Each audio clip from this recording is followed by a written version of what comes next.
Petani sawit mengirimkan surat terbuka untuk Presiden Republik Indonesia Joko Widodo yang berisi beberapa permintaan, mulai dari pencabutan Domestic Market Obligation atau DMO hingga penghapusan pungutan ekspor PE. Dalam surat tersebut, Apkasindo menyampaikan 5 saran kepada pemerintah demi keberlanjutan kesejahteraan para petani dan buruh sawit.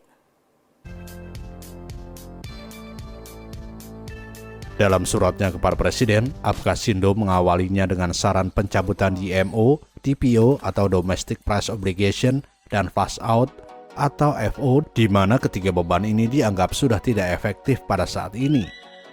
Apkasindo juga menyampaikan saran berupa peniadaan pungutan ekspor atau bea keluar untuk sementara waktu, atau paling tidak pemerintah dapat melakukan penurunan dari $200 menjadi $100 dan menurunkan bea keluar dari $288 menjadi $100 serta menghapus Phase Out $200.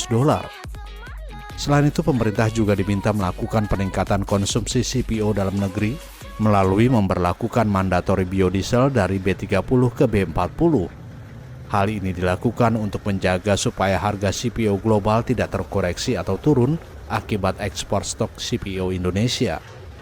Apkasindo juga memerintahkan Kementerian Perdagangan, Kementerian Pertanian, dan Kementerian BUMN melakukan pengawasan melekat kepada kantor pemasaran bersama KPBN.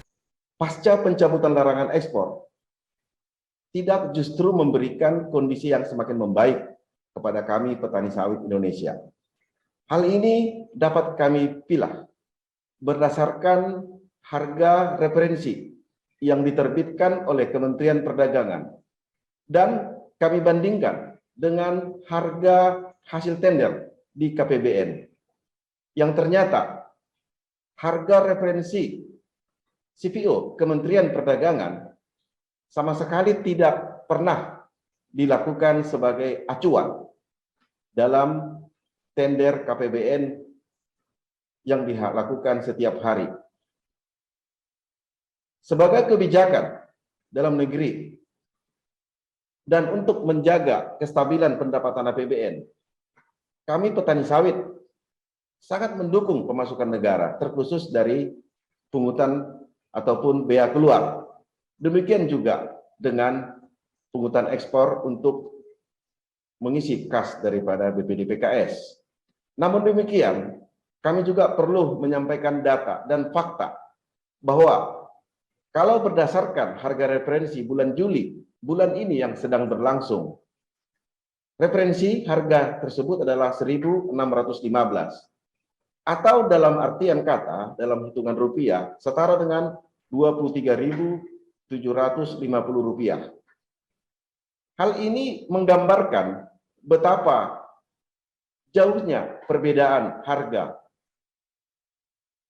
CPO yang ditetapkan oleh atau yang diputuskan oleh tender KPBN yang pada bulan Juli hari ini itu hanya senilai Rp7.305.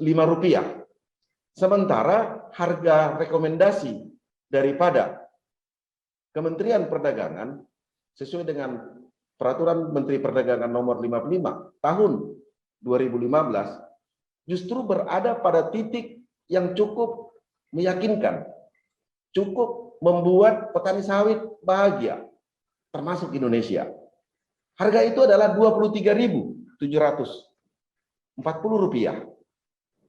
Tetapi harga daripada tender KPBN hanya berada pada Rp7.305. Pada butir terakhir, para petani sawit ini memerintahkan Kementerian Pertanian untuk segera merevisi Permentan 01 tahun 2018 tentang tata niaga TBS. Pasalnya ternyata permentan ini hanya diperuntukkan bagi petani yang bermitra. Dalam suratnya, Apkasindo juga menjabarkan kondisi di lapangan mengenai harga TBS yang tengah mengancam kesejahteraan petani dan buruh sawit. Dari Jakarta, Nusantara TV melaporkan.